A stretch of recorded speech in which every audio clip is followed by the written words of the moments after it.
Mi padre me dijo con tiempo, mira, hay que hacer toda una estrategia para enfrentar esto porque va a ser un año extremadamente difícil. Vamos a tener que subir los precios, no los podremos subir en esa proporción. Y dijo, si tú te quedas con el problema como tuyo solamente, no lo vas a poder solucionar. Pero en una empresa, lo que llaman los stakeholders, muchas personas se benefician y por ende el problema no puede ser exclusivamente nuestro. Hay que compartir el problema con todos los stakeholders porque ellos también son parte, si son parte del problema, tienen que ser parte de la solución.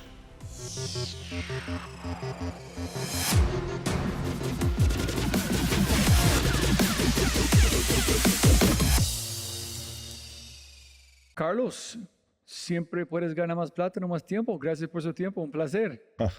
Igualmente, Roy, bienvenido a nuestras oficinas. ¿Dónde arrancamos? No, primero, antes de hablar de tu papá, cuéntanos sobre Carlos. ¿Qué estudiaste? ¿Dónde naciste? ¿Cuántos hermanos? Bueno, yo soy el mayor de 4 hermanos. Yo nací en San José, Costa Rica. ¿En serio? Soy mitad tico, mitad paisa, porque mi padre era antioqueño de Medellín, que llegó por trabajo a Costa Rica y bueno, ahorita contaré la historia.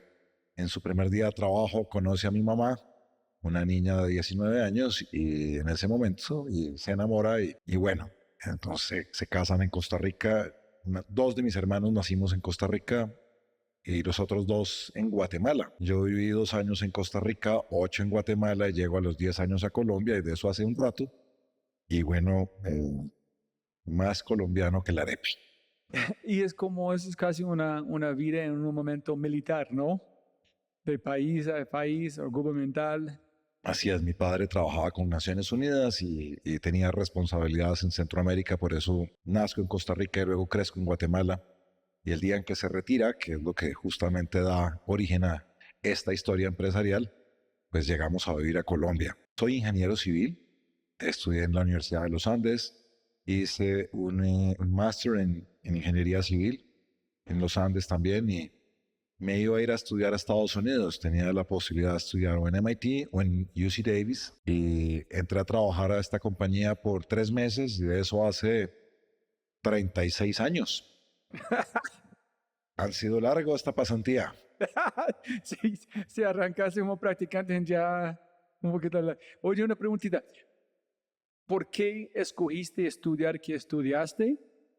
Y vamos a saltar un poquito. Ya cuando tú estás estudiando, Popsi ya está en camino full.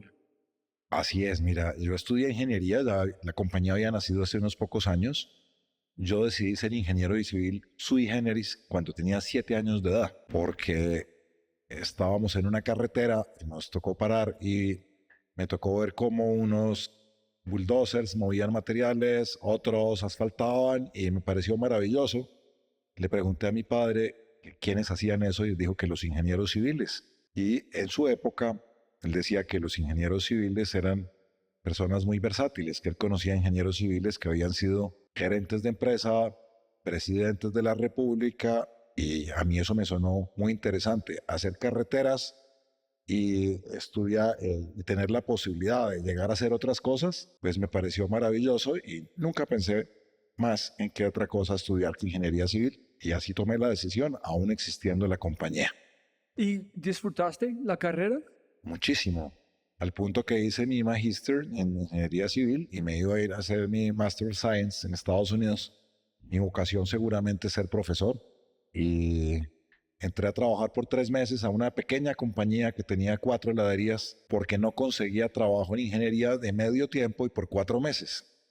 Y mi padre me dijo, le enseñaron mucha física, muchas matemáticas, pero nada de la vida. No vas a conseguir puesto. Ven a trabajar conmigo por 3 meses. Aprendes de algo distinto que te va a ser de utilidad. La administración de empresas es útil en cualquier campo de la vida. Y al final del día, pues esto será de tus hermanos y tuyo. Y entré a trabajar por 3 meses y me enamoré de esta compañía. ¿Y tus tres hermanos, qué hacen ellos? Todos hemos trabajado en la compañía. Ah, ok. Hoy en día trabajamos 3 de los 4 hermanos en la organización, pero todos hemos trabajado en momentos de la vida al tiempo y hemos trabajado juntos. ¿Tú crees que este fue parte del sueño de tu papá cuando inició como dejar como algo para ustedes o no se importaba qué ustedes hacen?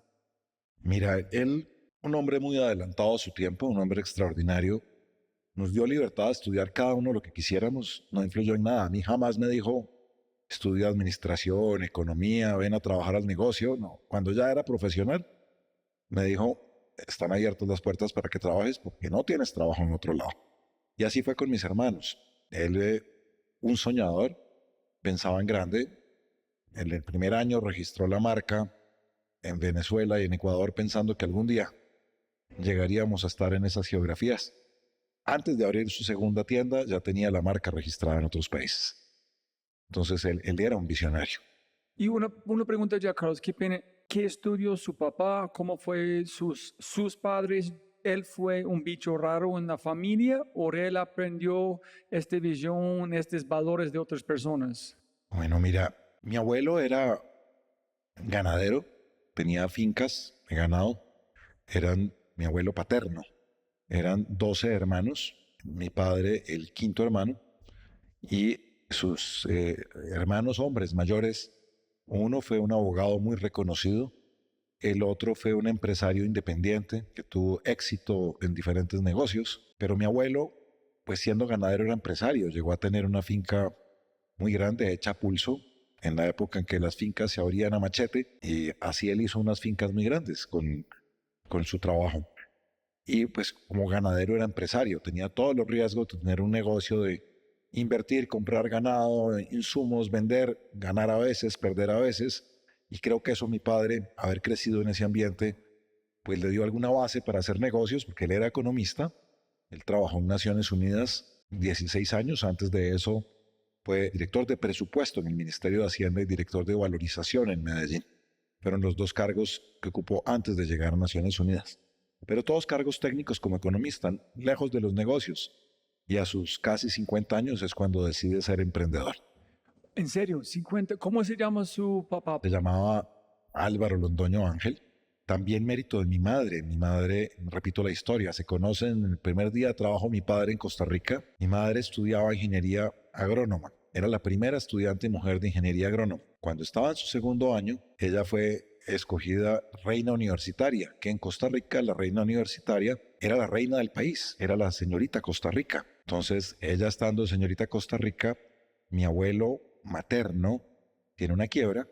Él era también finquero, agricultor, y tenía también una pequeña empresa de construcción de carreteras. Tiene una quiebra en la finca y mi madre decide que ella quiere trabajar, que no va a depender, pues, digamos, de la suerte de mi abuelo y no va a ser una carga. Y entra a trabajar y su primer trabajo a los 19 años fue recepcionista en la oficina de Naciones Unidas. Naciones Unidas muy orgulloso de tener a la señorita Costa Rica de recepcionista en su compañía y a los 3 meses llega mi padre a trabajar a Naciones Unidas en Costa Rica y a la primera persona que conoce es a mi mamá, un hombre ya maduro de 35 años, pues se enamora de esa niña de 19 años, señorita Costa Rica. Un año después se casan y 2 años después ya estaba yo en este mundo, fruto de ese amor, de esa pareja. Como fruto de ese amor termina siendo esta compañía, porque padre trabaja 16 años en Naciones Unidas, hace un muy buen trabajo en Centroamérica. Él era el director del programa económico de Naciones Unidas para Centroamérica y, reitero, un hombre adelantado a su tiempo. A fines de los 60, comienzos de los 70, logra una integración económica entre los 5 países centroamericanos, con un arancel común, una libertad de movimiento de personas, libertad de movimiento de capitales, y Centroamérica comienza a crecer a unas tasas muy altas como resultado de esa política económica. Atrae capitales multinacionales, llegan muchas multinacionales a Centroamérica porque como mercado ampliado era del tamaño de Colombia, como mercado individual cada uno de ellos no valía la pena. Pero al tener esta política común logran atraer muchas multinacionales. Esa experiencia positiva en una visita del secretario general de Naciones Unidas admira el trabajo de mi padre y lo promueve y lo nombra director del Programa Económico de Naciones Unidas para el Cono Sur, con sede en Buenos Aires para manejar Brasil, Chile, Argentina, Uruguay y Paraguay. Pero estamos hablando del año 76. En Chile, Pinochet, dictador, Videla en la Argentina, Stroessner en Paraguay y otros tantos en los otros 2 países. Y mi padre, por objeción de conciencia, no acepta el puesto. Eso era curioso. Le dicen, te estamos dando un ascenso maravilloso para ir a manejar las 5 economías más grandes de América Latina y Él no acepta porque no quiere que fruto de su trabajo tengan éxito los dictadores militares. Le dan oportunidad de continuar en Naciones Unidas y el siguiente le ofrecen ser director del programa económico para África, con 30 y pico países recién creados. Era en los años 60, apenas las colonias europeas en África se volvían países y era una posibilidad muy interesante, un trabajo muy bonito para realizar. Pero eso significaba que la familia viviera en Guinea-Bissau, que era el país sede de Naciones Unidas para África. Y mi padre, cuando ve las condiciones de vida en Guinea-Bissau, plantea que si la familia puede estar en París, en Lisboa o en Londres, que eran las ciudades que él tenía que visitar frecuentemente para hacer conexiones a las posesiones inglesas, francesas o portuguesas en África. Y le dicen que sí, pero que su familia no le podrían pagar casa, colegio y salud en esos países, porque la condición de Naciones Unidas es que para poderte pagar eso, tienes que estar en el país de la oficina. Y pues Guinea-Bissau no ofrecía las condiciones de estudio o salud para que una familia de 4 niños creciera. Entonces él dice que por dignidad, al no aceptar un segundo cargo, renuncia a Naciones Unidas a los 46 años en ese momento. Y básicamente tenía los ahorros para una casa. Después de vivir en Centroamérica, tenía unos ahorros más o menos equivalentes al valor de una buena casa. Y dice, bueno, la opción que tengo yo es ser ministro de Hacienda en Colombia, pero eso no va a pasar, no depende de mí. Entonces, pues tengo que cambiar de actividad. Y es cuando mira la posibilidad de iniciar un negocio. A nosotros de niños nos llevaban a comer helados 1 o 2 veces por semana. Había una marca que nos gustaba mucho. En Colombia, en aquella época, era una economía cerrada. Solo compañías desarrolladas en Colombia tenían presencia. Aquí no había presencia de las grandes compañías de helados del mundo. No estaba Unilever, no estaba Nestlé, no estaba Baskin Robbins, otras compañías americanas que habían extendido sus helados de buena calidad alrededor del mundo. Estaban en ese momento Cremelado en Bogotá, La Campiña, compañías de consumo masivo que no tenían heladerías. En Medellín recientemente estaba Mimos, con cierto éxito, o con cierto no, mucho éxito en su momento. Y en Cali estaba Helados Dari. Y mi madre se quejaba cuando venía a Colombia de que en Colombia no había helados de la misma calidad de los que había en Centroamérica. Y entonces a raíz de eso mi padre dice, aquí hay una oportunidad de negocio. Llevemos una buena calidad de helados a Colombia. Y consigue inicialmente una franquicia de una compañía centroamericana muy exitosa que era Helados Pops. Nosotros nacimos como una franquicia de Helados Pops de Centroamérica. ¿Cómo se llama? Helados Pops. Sin Y como yuca. Exactamente, sin la Y. Y esa es una historia simpática que, bueno, si quieres te la cuento más adelante en su contexto porque vale la pena esa historia de por qué el nombre Popsi y las implicaciones que tuvo llamarse Popsi. Pero unas preguntas antes de allá. ¿Tu abuelo estudió, fue normal en esta familia que todos los hermanos, los 12 estudiaban? ¿Tu abuelo fue, o como tu papá fue alguien raro de este grupo que decidió estudiar? ¿Por qué fue tan pilo en la economía como sabía? Mira, no, mis abuelos eran bachilleres. Mi abuelo y mi abuela paternos, bachilleres en Medellín. Mi abuelo finquero, un hombre de una familia, digamos, de clase media alta de Medellín, pero finquero de profesión, ganadero. Mis abuelos maternos, gente de clase media típica en Costa Rica, también que tenían bachillerato ninguno. Mi padre fue, digamos mis tíos todos fueron profesionales. Mi abuelo les brindó la posibilidad de tener esa educación profesional. Mira, mi abuelo, curiosamente, siendo 12 hijos, había una diferencia de más de 20 años entre el hijo mayor y la hija menor. Entonces eran 2 generaciones al tiempo. El hijo mayor, el mayor de mis tíos, estudió Derecho, un abogado muy destacado en su momento en Medellín. El segundo de mis tíos, él no estudió en la universidad, se dedicó a hacer negocios y fue muy exitoso haciendo negocios. Y mi padre estudió economía y fue un economista muy exitoso. Realmente mis abuelos promovieron el estudio en sus hijos, en el caso digamos, por el lado de mi padre. Por el lado de mi madre también, siendo clase media en Costa Rica, digamos que había acceso a la universidad pública, que era de muy buena calidad, la Universidad de Costa Rica. Y como mencionaba, mi madre fue pionera en su generación, fue la primera estudiante de ingeniería agrónoma, porque ella sí quería trabajar con mi abuelo en la finca. Y bueno, conoce a mi padre y cambia su proyecto de vida de dejar no ser profesional para dedicarse a crear una familia. Pero ¿tú crees que, porque es una cosa que tu abuelo fue exitoso? Si no fue exitoso, yo entiendo que no tienes que estudiar, no quiero que tú quieras sufrir como yo. ¿Tú crees que su trabajo, aunque tuvo que hacer, fue tan duro que quería abrir otro camino por sus hijos? Que, hey, no tienes que con un machete literalmente, puedes hacer con números en cosas y quiero dar una oportunidad de que yo quería tener que no tenía. Mis abuelos ambos creían en darles oportunidades a sus hijos a través del estudio y promovieron que estudiaran. Y lo mismo hicieron mis padres con mis hermanos y conmigo. Nos estimularon a que estudiáramos todo lo que pudiéramos. Eran épocas distintas. Estamos hablando que a ellos les tocó estudiar en los años 50 en la universidad, donde pues era un privilegio ir a la universidad. Solamente imaginando cuántos más Álvaros, ¿cómo se llama tu mamá? Elena, Elena, hay en América Latina, pero no tuvieron a alguien decir, puedes estudiar, y no abrieron el camino para su mente en a ver qué es posible.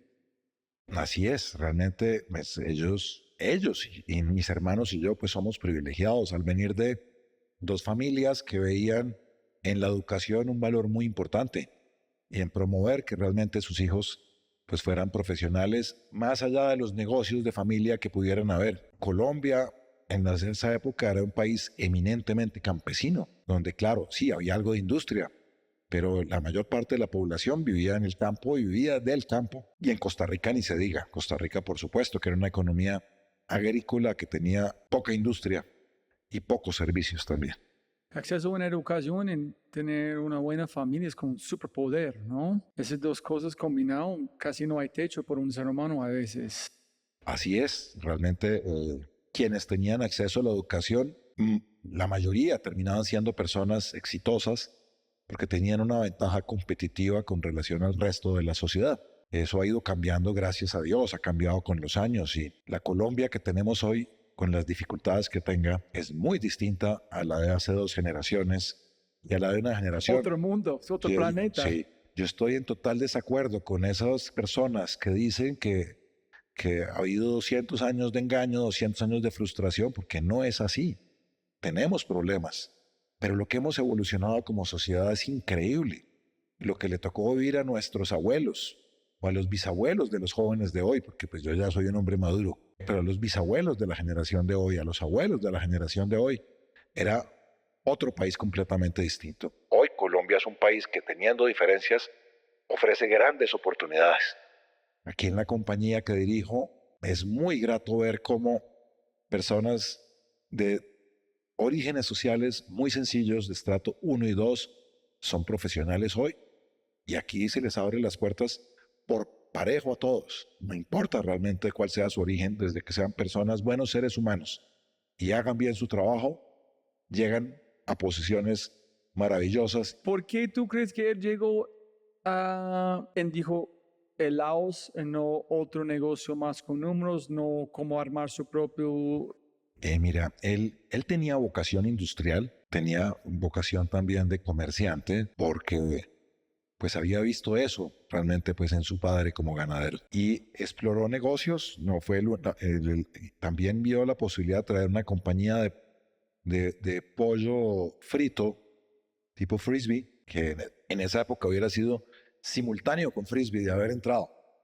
Álvaro y Alfredo, quien tuve el gusto de conocer, Alfredo, una gran persona, Alfredo Hoyos y Liliana de Frisbee, grandes personas a quienes tuve la suerte de conocer a Alfredo. Y hubiera sido simpático, era un boom, pero iniciaba Cocorico en Colombia, que tuvo un gran éxito en el pollo asado.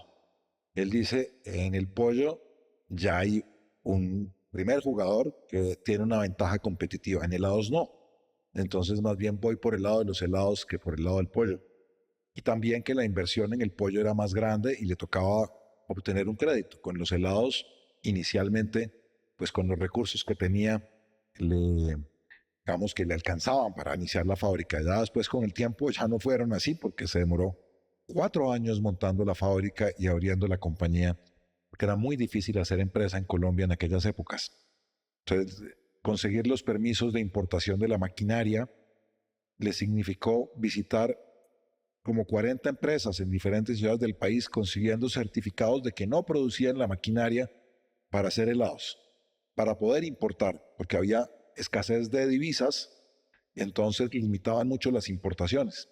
Entonces a él le tocó demostrar que en Colombia no se producían máquinas para hacer helado para poderlas importar, y esto implicó visitar 40 compañías alrededor del país, conseguir las certificaciones de que ninguna lo podía hacer para poder importar las máquinas. Entonces, ok, arrancamos desde cero. Llegó tu mamá, no tiene el helado de este nivel, él vio una oportunidad. ¿Cuál fue paso uno? ¿Qué hizo? Mira, el paso uno fue conseguir esta franquicia Ah, de Pops. de Pops de Ajá. Centroamérica, y Pops le dice, tienes que conseguir un terreno para una fábrica, tienes que importar estos equipos, tienes que importar estas materias primas y tienes que abrir 5 heladerías en el primer año. El padre arranca y, reitero, demora 4 años ese proceso. Mientras tanto, él daba asesorías a Centroamérica por periodos de 3 meses o en una ocasión un poco más, y volvía y avanzaba en su proyecto. Entonces consiguió un terreno donde todavía funciona, donde nacimos, en la heladería en Bogotá, en la avenida 68 con calle 68. Una historia simpática, fue el primer drive-thru de cualquier tipo de negocio en Colombia, que había drive-ins, pero no había drive-thru. Entonces este fue el primer drive-thru y es una historia simpática de lo que fue esos primeros días de un drive-thru en Colombia. Pero él, entonces, 4 años de arrancar. 4 años, y eso lleva a que él cumple 50 años unos días después de que la compañía inicia. Y él tuvo 5 años para lograrlo. Este fue como el compromiso de ellos. Tienes que dar 5 años para hacerlo, decir la fábrica, y tienes que tener 5 al mismo tiempo. Correcto. Y finalmente logra abrir la fábrica con un gran esfuerzo, con la suerte que él arranca la fábrica, inicia un 15 de febrero de 1981. 15 días después inicia un racionamiento de energía. Y los helados sin energía, pues, se derriten. Y le tocó, obviamente, salir a comprar una planta eléctrica de cierto tamaño para que funcionara la fábrica. Y mira, cosas bonitas. Él, para poder hacer eso, y esta que sea una experiencia para todos los emprendedores, vende su carro. Era lo último que le quedaba para poder tener la liquidez para comprar la planta eléctrica. Y él hace la apuesta de vender su carro a los 15 días y le apuesta absolutamente todo. Cuando nace la fábrica, el 100% de sus recursos estaban ahí en la fábrica. ¿Qué pasó? Que no logró montar las 5 heladerías en el primer año, y como resultado de eso, le cancelaron el contrato de franquicia. Entonces, un año después de estar abierto, ya no tiene el respaldo de la compañía, ya no tiene acceso a ese conocimiento, y pues tiene él que seguir en el mundo de los helados por su cuenta, ya sin asesoría.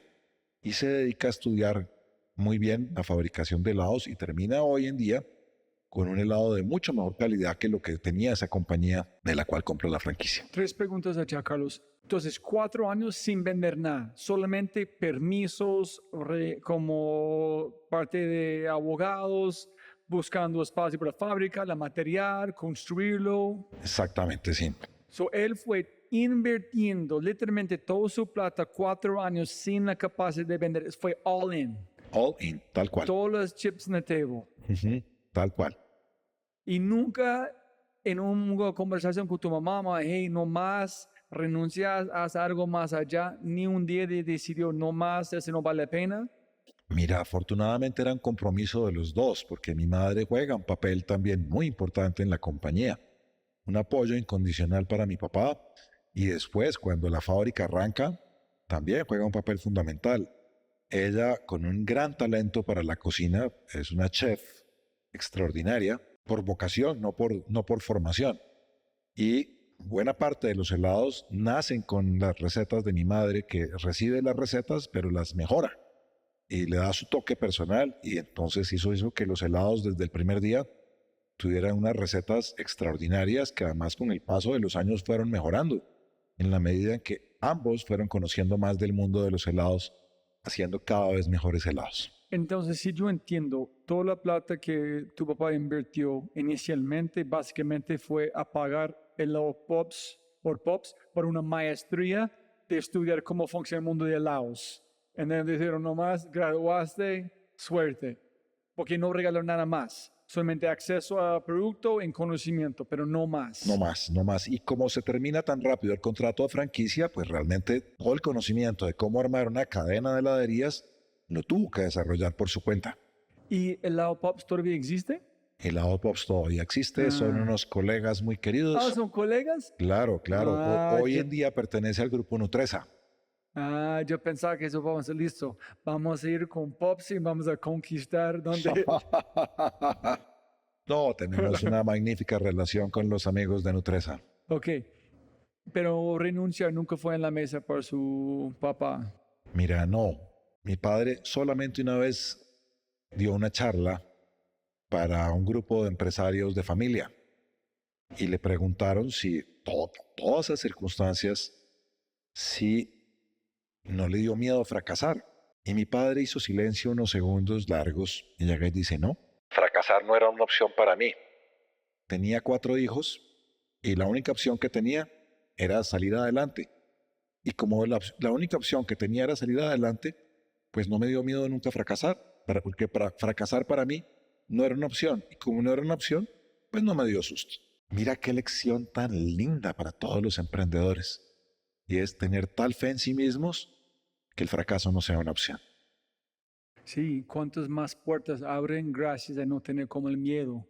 Con miedo posiblemente hay tantas oportunidades, pero no eres capaz de ver qué puedes hacer como tu papá. Entonces la única opción, o que haga una oportunidad aquí, oportunidad acá, porque el miedo o el fracaso no existía. Así es. Entonces esa es lo primero que debe tener un emprendedor, es una confianza tremenda en sí mismo y en su proyecto. ¿Y cómo llegaban a la fábrica si vendió su carro? Mira, una lección de humildad. Vivíamos cerca a la calle 100 y ahí pasaban buses y la fábrica estaba en la avenida 68 y después de haberse sentado con presidentes de países, con presidentes de multinacionales, con ministros, de tener su muy buen carro, su club, no tuvo ni él ni mi madre inconveniente en montarse en un bus para ir a la fábrica. Un buen número de meses después compró un Renault 4 usado. So, él iba de juego un poquito. Así es. Y mi padre se había dado el gusto de tener muy buenos carros ¿En qué de color joven. fue el Renault? Era un Renault verde. Verde, este verde Verde, era como oscuro, verde, ¿no? verde. No, era verde fosforescente. ¿En serio? Era muy fácil de reconocer porque era verde fosforescente. Mi hermano menor lo llamábamos la alcachofa, que cuando él era niño y llegó el carro era de un color parecido al de una película que se llamaba, una película de una nave espacial que era un color verde, que le decían la alcachofa. Mi hermano menor la bautizó la alcachofa. En ese carro terminé aprendiendo a manejar yo unos años después. ¿En serio? Sí. Es increíble. Entonces, ¿cómo fue cuando arrancaron? ¿Cómo fue cuando empezaron a tener tracción? ¿Cuando empezaron a cambiar nombre, a hacer todo? Y mira, una lección muy linda también para los emprendedores.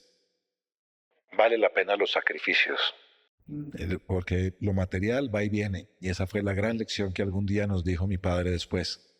Mira, yo tuve una vida muy cómoda, tuve éxito profesional muy joven, después tuve que hacer una apuesta grande y no tuve miedo en apostarlo todo. Y si eso implicó vivir como vive el 90%, 95% de las personas, que es tomando un bus, no tiene problema. Era un gran ejemplo para sus colaboradores que llegaban en bus, ver cómo él también llegaba en un bus. Y eso se ganó el respeto y la admiración de sus colaboradores. Y eso ha sido un gran ejemplo que tenemos vigente 43 años después en esta compañía. Imagínate, yo sé con seguridad en Colombia no es tan sencillo, pero imagínate un presidente llegando a un bus con sus colaboradores, con su equipo. Imagínate ejemplo, la empatía, la lealtad de que uno puede generar solamente viendo esto, específicamente más como en una persona de Colombia, decir, esta persona que es dueño de esto es conmigo allá lado a lado, brazo a brazo, me imagino como fue como soldados por él, ¿no? Así es. Un gran ejemplo para mis hermanos y para mí, y hemos procurado preservar esa filosofía en el manejo de esta compañía. ¿Y cómo fue? ¿Cuántas personas en la empresa? Mira, la empresa nace con 5 personas en la heladería, con 2 personas en la fábrica, una persona que ayudaba a preparar las frutas, mi papá y mi mamá, en total 10 personas, incluidos ellos dos. ¿Y cuántos sabores cuando ustedes iniciaron? Mira, eran creo que 36 sabores de helado. ¿Arrancaron con Con 36? 36. Sí, fue una historia muy linda la de ese primer día, porque mencionaba la fábrica que quedaba en la avenida 68, cerca al Parque El Salitre, una avenida amplia de doble calzada al norte, doble calzada al sur. Esta quedaba viniendo de sur a norte, unas pocas cuadras después del Parque El Salitre, que era visitado por muchas familias. Se quedaba viniendo del aeropuerto, quedaba viniendo de la zona de Melgar, Girardot o de La Mesa, era la vía de entrada a la ciudad. Y abrimos un domingo, 15 de febrero de 1981. Fue simpático que no le había llegado, no le pusieron el aviso oportunamente. Entonces era un edificio que no decía nada, pero había la imperante necesidad de abrir porque ya los ingresos se habían acabado. Y ellos hacen la producción entre un jueves, viernes, un sábado, se producen todos los helados. El domingo, hacia las 11:30 de la mañana, se logró abrir, pero estaba la preocupación de mi padre, cómo va a entrar la gente.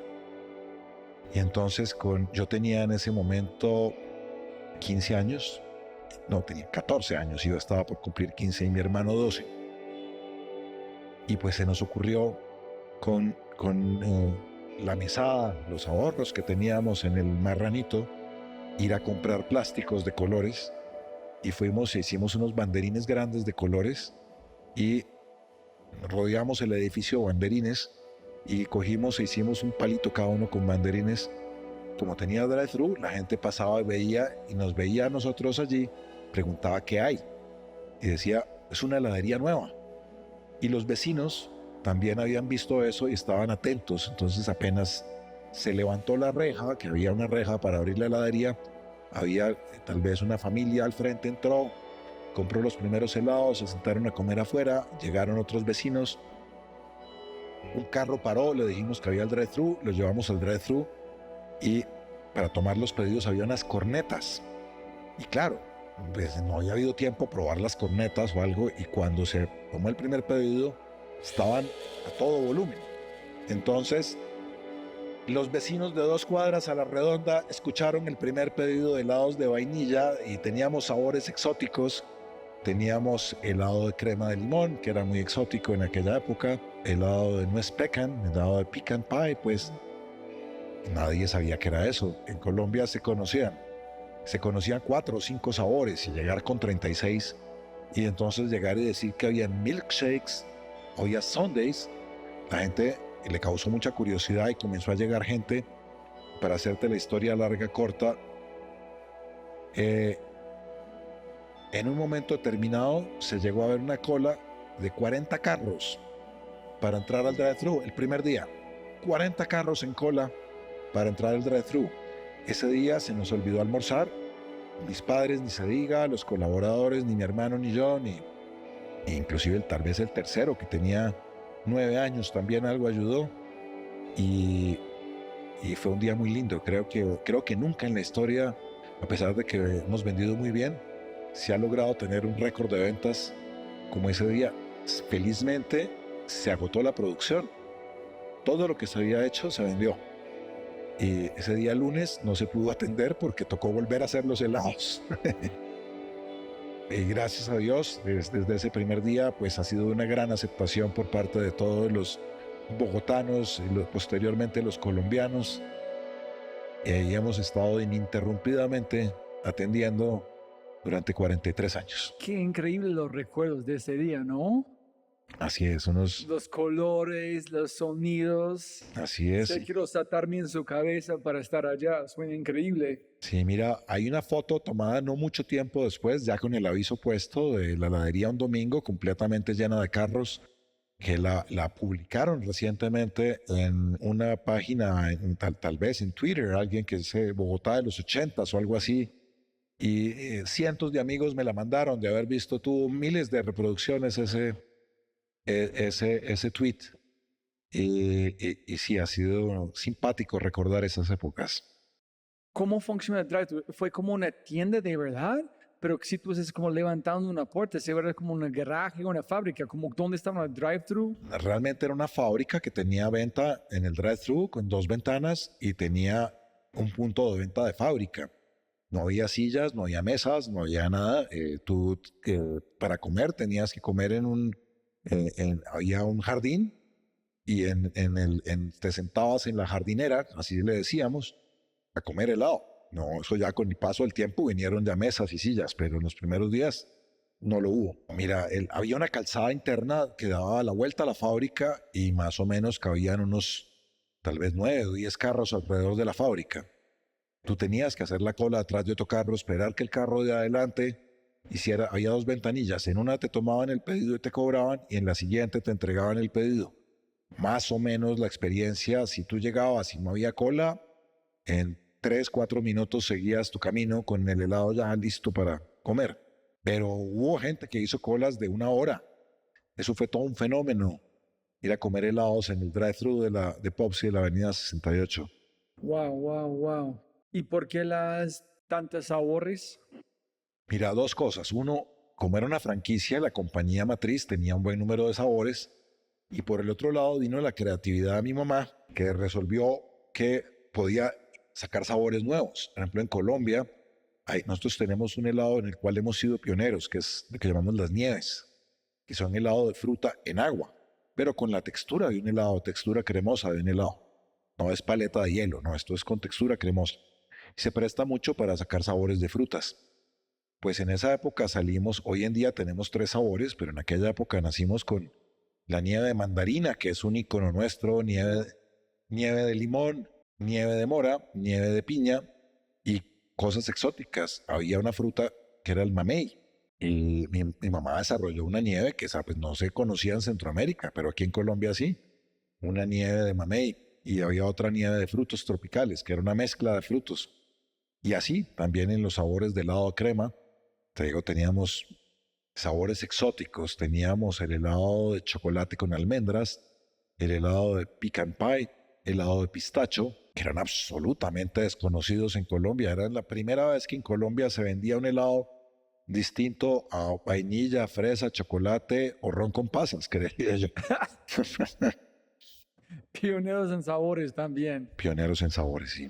Yo quiero, ¿tú viste las caras de las personas cuando probaron sabores que nunca jamás imaginaban ni saben qué son? Claro, mira, eso fue impresionante ver sabores exóticos que la gente se arriesgaba a pedir y encontraba era una enorme sorpresa, un helado pistacho, gente que apostaba, o un milkshake, que era pues una malteada, llamábamos milkshake, algo simpático. Habíamos importado los empaques, entonces eran los mismos que tú veías en las películas, una compañía que se llamaba Sweetheart, que es un gran productor de empaques, hoy en día todavía es la líder mundial. Trajimos los envases de shake, de sundae, de banana splits de esa compañía, y pues la gente recibía esos empaques y era una cosa novedosísima, pero novedosísima, tanto por empaque como por sabor, por variedad, por el sistema. Realmente fuimos y fueron pioneros mis padres pues en muchísimos aspectos. Y estás vendiendo helados Pops en ese momento. Todavía tu mismo nombre. Popsi. Tú cambiaste el nombre No, después no, de la nació como Popsi porque la marca Pops estaba registrada por Kellogg's. Para Pops, ¿has visto los cereales que son Sí. Sugar Pops? Ajá. Entonces estaba registrada por Pops y no se pudo registrar. Entonces fue cuando se le agregó la Y. Es la historia simpática porque cuando eso sucedió, recuerdo que nosotros teníamos la tradición de cenar juntos todas las noches. Mi padre trabajaba, mi madre también, y por las noches llegábamos del colegio y cenábamos juntos. Y recuerdo que mi padre dice, no se pudo registrar la marca, nos toca buscar otra alternativa. Entonces busquemos algo que sea con Pops, ¿Y por qué con Pops, no un nombre completamente distinto? por lo que era la franquicia, y le pidió que fuera lo más parecido posible. Y entonces Oh, pero ese es todavía cuando tiene, durante los 4 años. Durante los 4 años, sí, Ok, en el momento, ok, sí. ok. Ajá. Y mi padre dice, a mí chiquito me llevaban a comer popsicle. Popsicle es popsicle pronunciado en paisa. Entonces mi padre dice, me llevan a comer popsicle. Y entonces dice, pongámosle popsicle. Y mi mamá dice, no, eso suena muy feo. Entonces recuerdo perfecto que en la servilleta que había en la mesa, mi padre escribe popsicle y mi madre se queda viéndolo y le dice, ya sé, te tacha de cle y dice popsi. Y entonces mi padre dice, me dice, popsi, eso suena bonito. Y entonces mi padre dice, sí, pero entonces que sea con Y, no con I latina, porque popsicle es con I latina. Entonces le escribe el palito, queda con Y. Esa servilleta en esa mesa de familia, pues ha sido un estudio de mercado fabuloso que ha funcionado durante 43 años. Increíble. ¿En cómo registró la marca Popsi? Mira, es una historia bonita. Él le escribe a los dueños de la franquicia que si podía llamarse Popsi, que registrar la marca, les dice que les parece bien que sea Popsi. Se presenta la solicitud de marca, pero en aquella época creo que no está muy distinto hoy en día, pero menos demoraba años en asignarte el registro de marca. Y finalmente el aviso lo ponen como una semana después de haber abierto. Y un buen día llega mi padre, reitero, coge su bus y llega allá a la fábrica y encuentra, al abrirla, encuentra un sobre debajo de la puerta de una compañía que se llamaba Reisbeck Reisbeck Abogados. Era una compañía, un bufete de abogados muy prestigioso. Él abre el sobre y encuentra que dice, por solicitud de nuestro cliente Pepsi Cola Internacional, propietario del registro de la marca Pepsi en las categorías tales y tales, vemos que hay un conflicto de marca y le pedimos que en 3 días quite su letrero de la marca Pepsi, porque compite contra Pepsi. Recuerdo que llega mi padre esa noche a la casa, comenta en la mesa del comedor, pasa esta situación y dice, mañana me iré a hablar con el abogado. Mi padre era un hombre de muy buenas maneras, de un relacionamiento público. Siendo un hombre tímido, tenía unas muy buenas relaciones públicas. Entonces se va para la oficina de los abogados y pregunta por el doctor Reisbeck, que firmaba la carta. Y la secretaria le dice, ¿tiene cita con él? Él le dice, no, pero tengo esta carta. La secretaria va a hablar con el doctor Reisbeck y la de respuesta es, la carta se explica por sí sola. Él dice que no tiene nada que conversar con usted. Y mi padre le dice, señorita, yo dispongo de todo el tiempo para conversar con él. En algún momento tendrá que salir, yo lo espero. Eso fue a las 8 de la mañana. Y cerca de las 12 del día, ya a la hora de almuerzo, la secretaria le dice, todavía está este señor aquí. Y el señor Reisbeck finalmente accede a recibirlo. El va y lo escucha y él le dice, mi padre muy amable dice, doctor Reisbeck, quisiera ver si hay algún tipo de solución porque yo necesito poder operar. Aquí están invertidos todos mis ahorros, acabo de arrancar, necesito que esto funcione. Y entonces el doctor Reisbeck ya dice, a mí no se me ocurre ninguna solución, ¿a usted? Y mi padre se queda pensando y le hace una broma y le dice, sí, ¿cuánto vale Pepsi? Se la compro. Entonces le produjo al doctor Reisbeck la misma reacción que a ti, soltó la carcajada y mi padre le dice, no, ya hablando en serio, doctor Reisbeck, yo quisiera pedirle el favor de que encontremos una solución si la hay. Y esta es una lección bonita para los emprendedores porque mi padre decía después, hay que saber pedir ayuda. Las personas somos solidarias y los seres humanos por naturaleza somos capaces de ayudar, pero si generamos empatía y sabemos pedir las cosas. Entonces a los emprendedores que cuando tengan alguna dificultad sepan pedir favores porque cuando se saben pedir favores viene la ayuda. La historia es bonita porque mi padre le comenta la historia de lo que había hecho, de lo que estaba haciendo y le dice, doctor Reisbeck, si hay algo que usted pueda hacer por mí, se lo agradezco. Y el doctor Reisbeck le dice, doctor Londoño, me parece bonita su historia, voy a intentar un recurso, el único recurso que se me ocurre. Y le dice, este doctor Reisbeck había hecho su posgrado en Estados Unidos, si mal no estoy, fue en la Universidad de Columbia o en alguna universidad prestigiosa. Había hecho lo que llaman un LLM.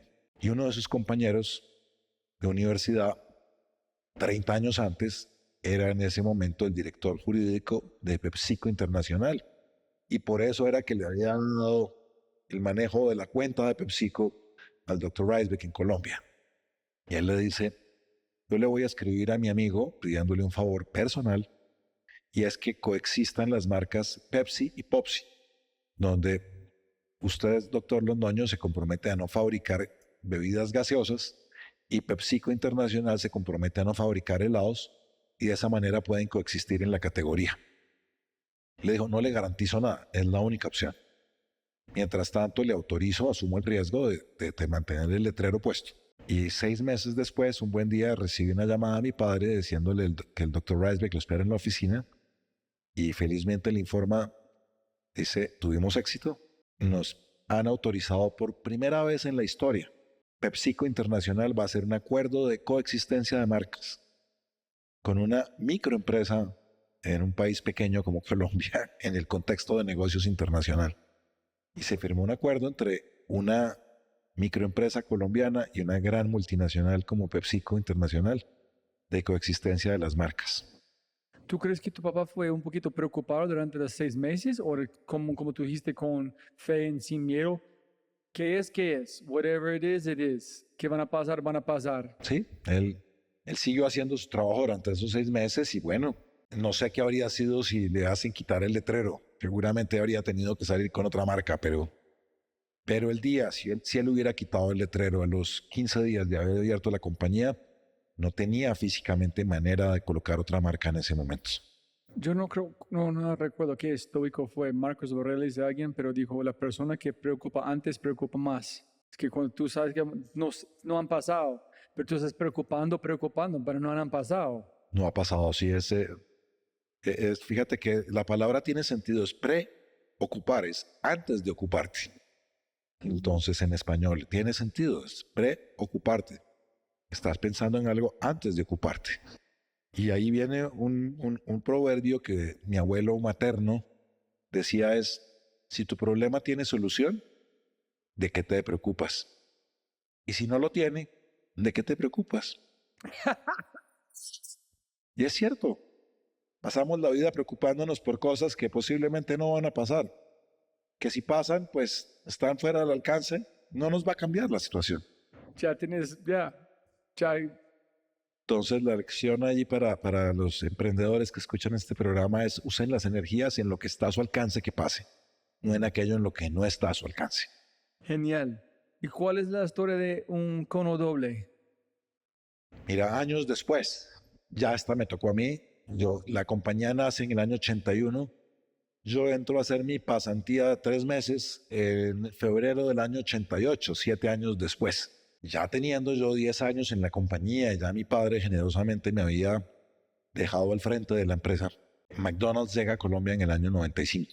Y bien, vende, dentro de sus productos tiene helados, un producto más.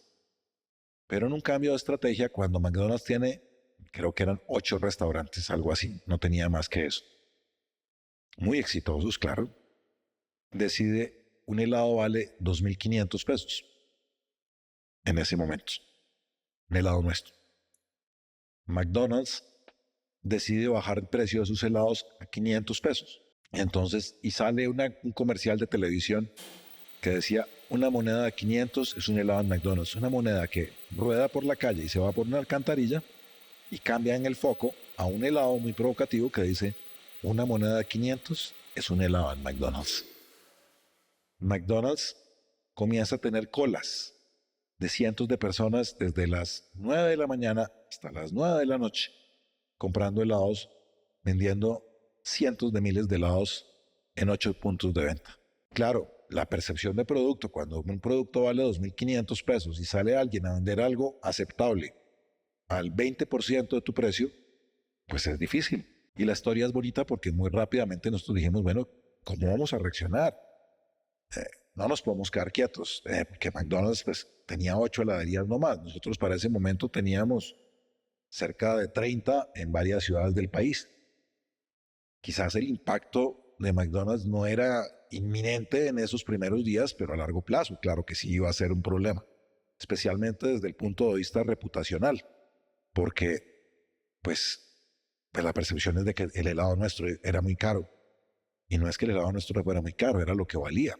Es que McDonald's, que no vivía de los helados, vivía de las hamburguesas, pues se podía dar el lujo de vender al costo, no ganaba un centavo en cada helado que vendía, pero generaba un enorme tráfico en sus restaurantes. Y bueno, preocupados por eso, ahí sí, ahí literalmente preocupados, pues ¿qué vamos a hacer? Y recuerdo que caminando por un parque, me encuentro yo en Colombia se vendían y todavía se venden helado en carritos que van por las Ajá. calles, ¿los has visto? Sí, sí, sí. Los tilineros y tienen, algunos tienen parlante y van con una musiquita y en los barrios se acostumbraba que llegaba el señor de los helados, el paletero le decía. Y de pronto me quedo viendo a mi colega.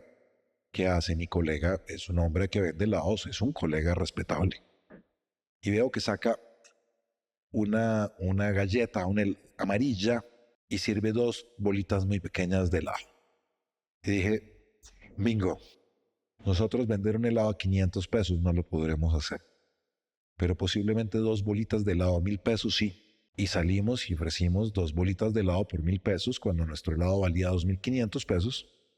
Si tuviera un helado de 120 gramos, 2.500 pesos, sacamos dos bolitas de 30 gramos. 60 gramos de helado por 1.000 pesos, más o menos te da la proporción de costo del helado de 2.500. Y salimos a decir con unas pancartas muy grandes, cono doble, 30 sabores para combinar. Y eso daba un número, algo así como 2.900 y pico combinaciones posibles. Y salimos a contar eso, en material muy llamativo. Y la gran sorpresa es que en el año 99, un año muy difícil, y ahorita te cuento la historia porque es bonita también, una crisis tremenda pues en la economía colombiana.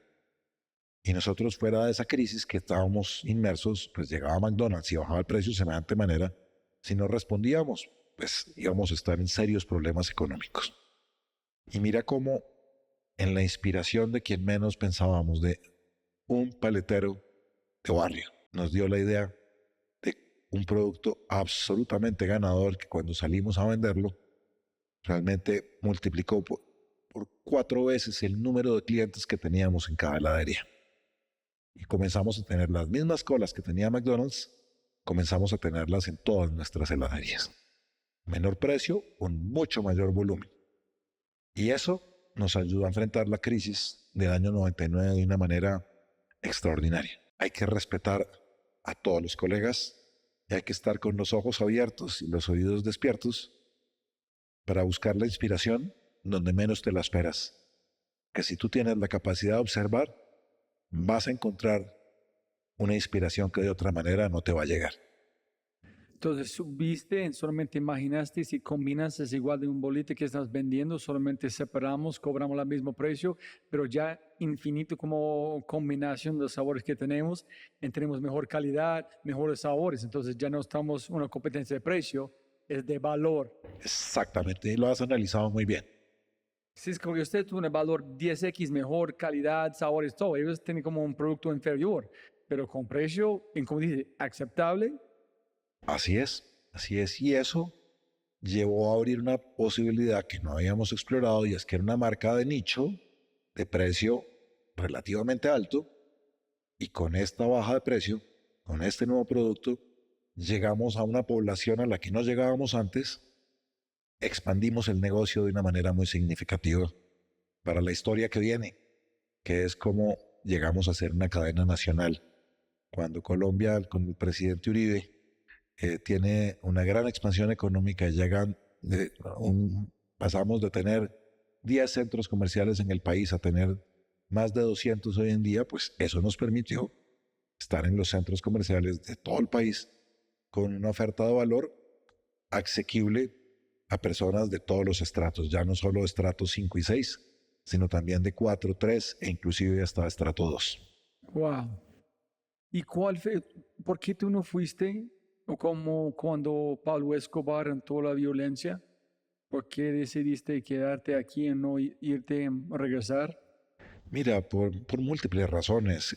Una familia emprendedora, todo su capital invertido en Colombia, generábamos un buen número de puestos de trabajo, para ese momento tal vez unos 200 puestos de trabajo.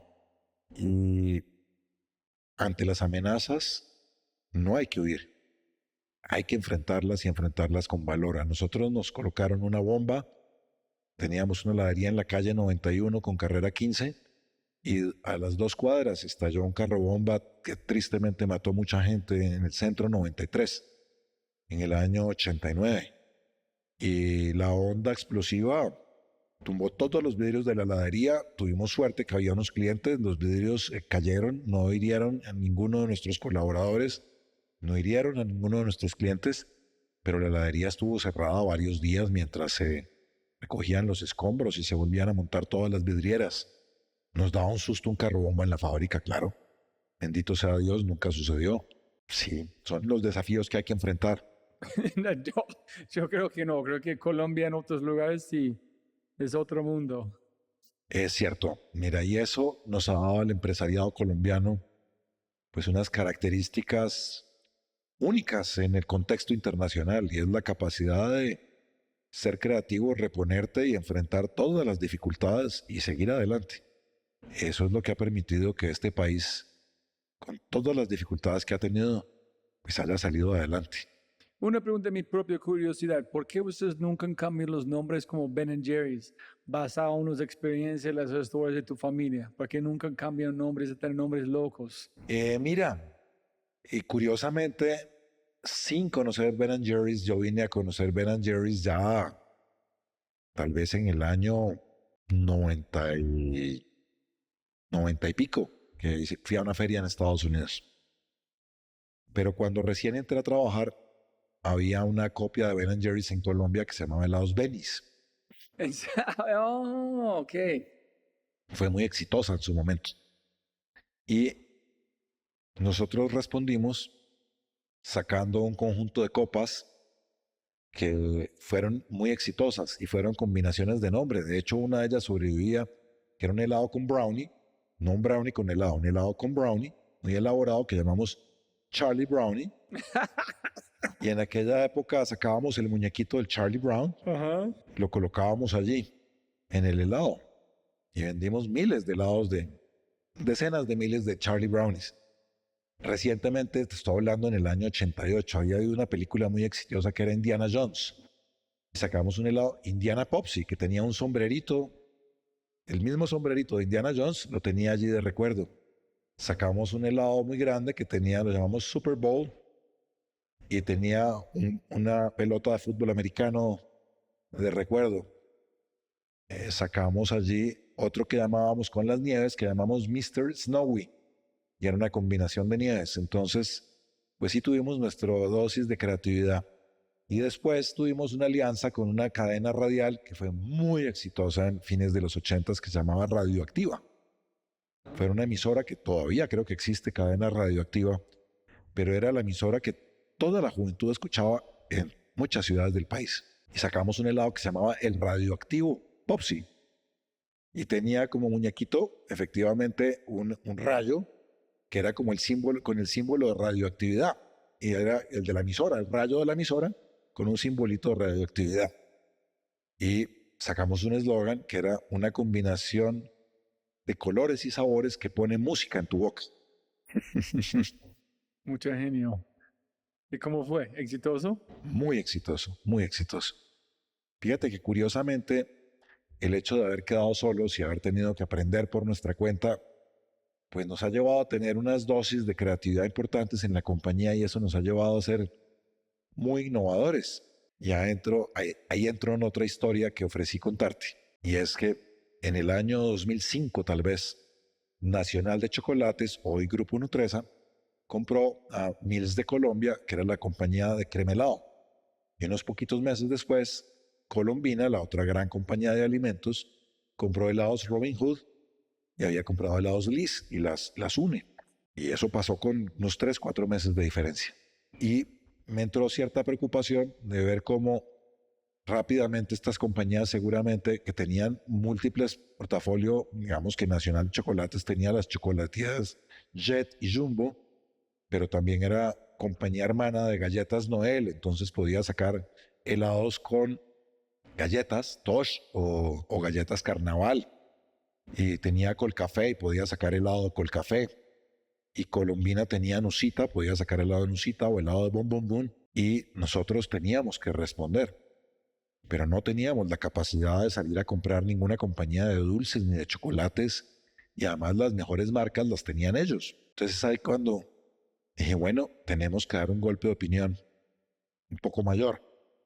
En Colombia hacía relativamente poco, en Colombia por años fue una economía cerrada, no se podía importar casi. Sí, sí. Tuviste que comprar todo de Venezuela. Exactamente, pero ya después de los años 90, con la apertura económica, comenzaron a llegar productos, marcas mundiales, y recientemente, hacía tal vez 1 o 2 años, había llegado a Colombia la compañía Mars con chocolates de Milky Way, con chocolates de Snickers y con M&M's, y estaban penetrando el mercado. Entonces dije, bueno, la única marca que por percepción es más potente que Jet o que Jumbo es Milky Way.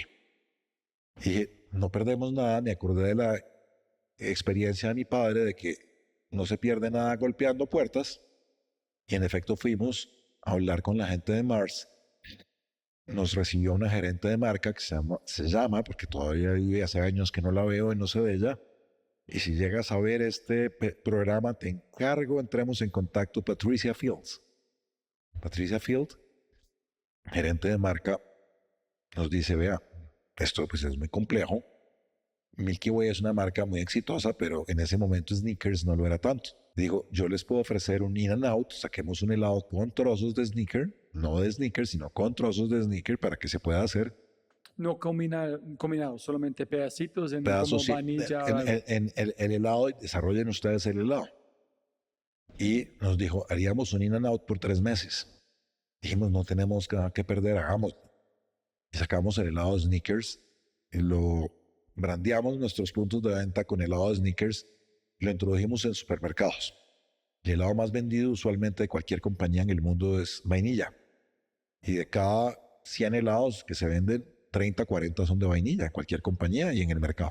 Colombia, el helado de vainilla era el helado del líder. Pues logramos con esa introducción el helado Snickers se vendiera más que el helado de vainilla de cualquier marca, y fuera el helado más vendido en esos 3 meses.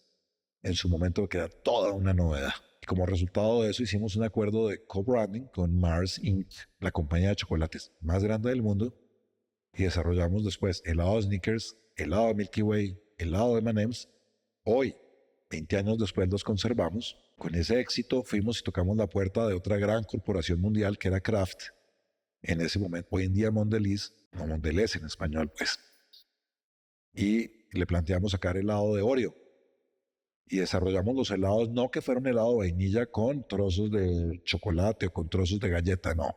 Un helado que reprodujera la experiencia de comerse un helado de Milky Way, un helado que tuviera un sabor a un caramelo, un sabor en un helado de cierto chocolate claro, un helado que tuviera vetas de chocolate oscuro, que también tuviera trocitos de helado de chocolatina Milky Way. Y el helado de Oreo, un helado que supiera a lo que te sabe el relleno de la galleta y que tuviera los trozos de galleta. Y es así como pues estos sabores hoy en día son de los más vendidos en el mercado, 20 años después, y pues nos dio alianzas con multinacionales, con empresas mucho más grandes, y otra vez la historia se repite. Una pequeña empresa colombiana, ya menos pequeña, pero igual en contexto internacional, una empresa muy pequeña, que se da el lujo de ser únicamente 3 compañías en el mundo, Unilever, Nestlé y Pepsi, son las compañías que en el mundo tienen licencia de uso de marca de estas grandes marcas mundiales. Mírenla, es como, estoy viendo como la fortuna o suerte de helados Pops. Dije, oh, no, no cancelamos la franquicia. Fue una bendición enorme. Y que Colombia fue cerrado, otras marcas fueron capaces de tener como un cantidad de capital, construir sus marcas. Entonces, ¿por qué el mundo fue cerrado a Colombia? Jumbo y Jet fue la única opción, armar una marca propia. ¿Por qué no pueden como traer otra marca? En ellos fue como, no sé, dependiente de su propia marca, no hay razón buscar otros. Abrieron la puerta para ustedes. Vamos a alinearnos con Willy Wonka. Ustedes hacen este pequeño marca Jumbo. Vamos con la más grande en el mundo, como Pepsi. Así es, mira, se repite la historia y pues bueno, hemos tenido la suerte de tocar puertas, de haber sido escuchados, bien recibidos, y hoy podemos tener estas marcas, nuestros productos en varios países. ¿Y Juan Valdez? ¿Ese también? Juan Valdez también, mira, con Juan Valdez tenemos presencia desde el día 1 de Juan Valdez, cuando el presidente Uribe le encarga a la Federación de Cafeteros desarrollar una cadena de cafeterías, y Gabriel Silva, el presidente de la Federación de Cafeteros, le encarga a Leo Katz, el restaurantero, que estructure la cafetería. Y Leo, pues, siempre ha sido un gran admirador nuestro, aprecia nuestro producto y nos encargó desarrollar un helado de café. Hicimos un helado de café con café Juan Valdez, por supuesto, un gran helado de café, posiblemente el mejor del mundo, por la calidad del helado y la calidad de café. Y pues tenemos desde el día 1 de Juan Valdez hasta el día de hoy la presencia de Popsi en su portafolio de productos. ¿Y el helado como el malteada de café de Juan Valdez es el helado Popsi? Es helado Popsi, por supuesto. Ese es chistoso, solamente contarte. Si yo pregunto a mis niños qué quieren, ellos no quieren Popsi, ellos quieren la malteada de Juan Valdez. Ellos quieren la malteada. Para mí es la mejor cosa que hay. Una malteada de Juan Valdez con helado Popsi Es un producto extraordinario en Colombia y en cualquier lugar del mundo. es de lejos el mejor café. Mejor incluso de café de Häagen-Dazs, en mi opinión. Así es. Mira que nuestra calidad hoy por hoy no tiene nada que envidiarle a Häagen-Dazs, Ben & Jerry's, Mempic o Movenpick, como se pronuncia pues en español. Gracias a Dios hemos desarrollado un helado de categoría mundial. Cuénteme una historia sobre cómo éxito me encanta, tú despertaste la chispa, sobre éxito de personas en Popsi. Cómo iniciaron, dónde fueron. Quiero saber cómo ustedes ven cultura, experiencia de cliente. Mira, normalmente este negocio le da oportunidades a gente muy joven, a muchachos de 18 años, bachilleres o no bachilleres, y les dábamos oportunidad de trabajar con nosotros.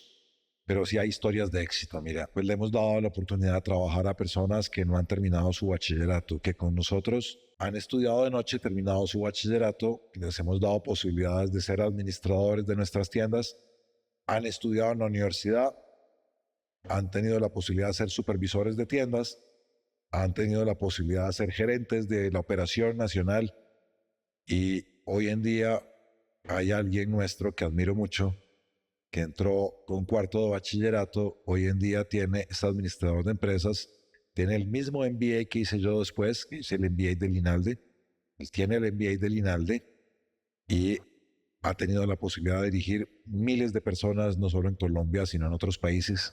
Una persona admirable y como él, varias personas, otra persona que entró recién graduada de la universidad, hoy en día es nuestra gerente de logística de la compañía, ha crecido con nosotros, te podría citar así, historia de docenas o cientos de personas que entraron con nosotros siendo bachilleres o estudiantes universitarios, hoy en día son grandes profesionales que llevan años con nosotros y personas que hemos formado hoy en día son gerentes en otras compañías, pero que arrancaron su carrera con nosotros cuando estaban terminando colegio o estudiando su universidad.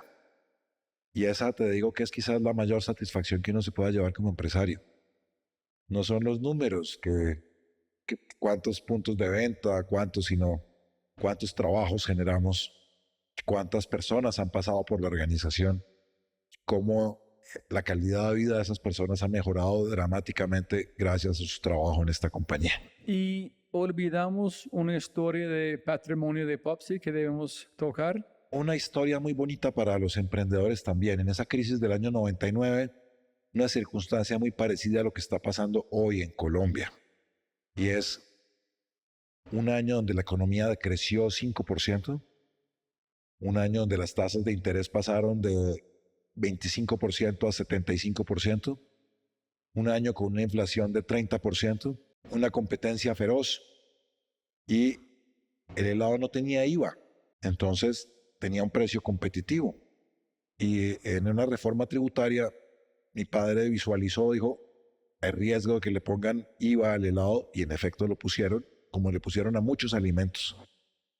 Y los precios se encarecieron en ese momento 16% de un día para otro.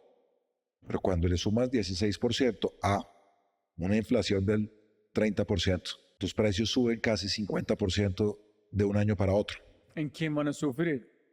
Colombiano el que quieren disfrutar un helado. Exactamente. Y entonces mi padre, que en ese momento presidía, digamos, la junta directiva, ya teníamos junta directiva, me dijo con tiempo, mira, hay que hacer toda una estrategia para enfrentar esto porque va a ser un año extremadamente difícil. Vamos a tener que subir los precios, no los podremos subir en esa proporción. Y dijo mi padre, mire, si tú te quedas con el problema como tuyo solamente, no lo vas a poder solucionar. Pero en una empresa, lo que llaman los stakeholders, muchas personas se benefician. Se benefician los consumidores con un producto de alta calidad. Se benefician los proveedores de la compañía, se benefician los dueños de los locales que arriendan, se benefician los colaboradores que tienen un ingreso, se benefician los bancos que reciben tanto unos intereses sobre los créditos y como la plata que se les deposita, y se beneficia el gobierno que recibe impuestos. Si la compañía se va, todas estas personas, todos estos grupos de interés sufren. Y por ende, el problema no puede ser exclusivamente nuestro. Hay que compartir el problema con todos los stakeholders, porque ellos también son parte, si son parte del problema, tienen que ser parte de la solución. Y me quedé pensando, dije, mi padre tiene toda la razón, y preparamos toda una estrategia de involucrar a todos estos grupos de interés en la solución.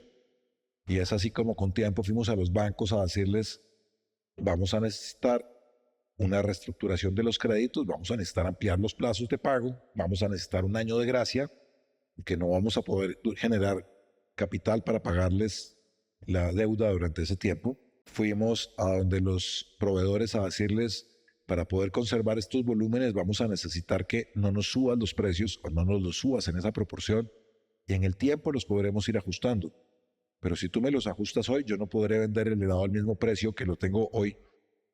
Y entonces logramos acuerdos de no subir el 30%, sino ir subiendo un 5%, un 10%, gradualmente a lo largo de un periodo de tiempo de por lo menos un año. Con los dueños de los locales, de no subir los arrendamientos y después con el tiempo incrementarlos. Con los colaboradores, con aquellos de salario mínimo sí, pero con los demás no, de subir gradualmente mientras lográbamos que se ajustaran el mercado a los nuevos precios. Con la misma diana hablamos de no pagarles los impuestos durante varios bimestres, el nuevo impuesto, y les dimos una propiedad en garantía para poderles pagar el IVA durante un periodo de un par de años. Y así fue como, pues esa crisis que comenzó con una reducción en ventas importante porque pues no subimos los precios un 46%, pero sí los tuvimos que subir un 20-25% y gradualmente irlo subiendo en el tiempo. Inicialmente se redujeron las ventas y luego se incrementaron. Coincidió con la historia pasada del cono doble, incrementar nuestros volúmenes de manera importante y pues lo que fue una crisis que llevó a que muchas compañías se quebraran o otras redujeran sus ventas 20%. Las que incrementaron su precio completamente redujeron sus ventas 20-25%. Algunas sobrevivieron, otras no. Nosotros logramos amortiguar el aumento de precios y no solo conservamos nuestros volúmenes, sino con una nueva estrategia comercial como era el cono doble, duplicamos nuestro volumen de ventas. Pues fue una estrategia muy bien planteada por parte de mi padre, la ejecutamos muy bien y pues estamos contando la historia aquí 25 años después. Y cómo el mensaje es, toda crisis hay una enorme oportunidad atrás. Si tú sabes leer las circunstancias y pensar que tienes que darle solución a las personas y que haces las cosas de una manera algo distinta, puedes encontrar una enorme oportunidad para crecer tu compañía. ¿Algo que olvidamos de mencionar, Carlos? No, Robbie, yo diría que aquí hay un conjunto de historias útiles para las personas que están emprendiendo. Y Carlos, en cualquier momento quieres regresar al podcast para Carlos la Venganza, bien pueda. Mil gracias por disfruté demasiado las historias. Gracias para contar las historias con tanto amor y pasión y te agradezco mucho por su tiempo. Siempre para ganar más plata, no más tiempo. Robbie, con mucho gusto y bueno, muchos éxitos a los emprendedores que escuchen este programa. Crean en sí mismos, crean en su proyecto reten su creatividad, no desfallezcan, no tengan miedo, siempre adelante. Eso es. Siempre puedes ganar más plata, pero no más tiempo. Así, si tienes un momento, por favor, suscríbete y deja una reseña en Spotify. Échale un vistazo, dale like y suscríbete en YouTube. Y como siempre, si te gusta el podcast, déjale un hermoso mensaje para los invitados. Con ese dicho, nos vemos en el próximo episodio. Chau, chau, chau.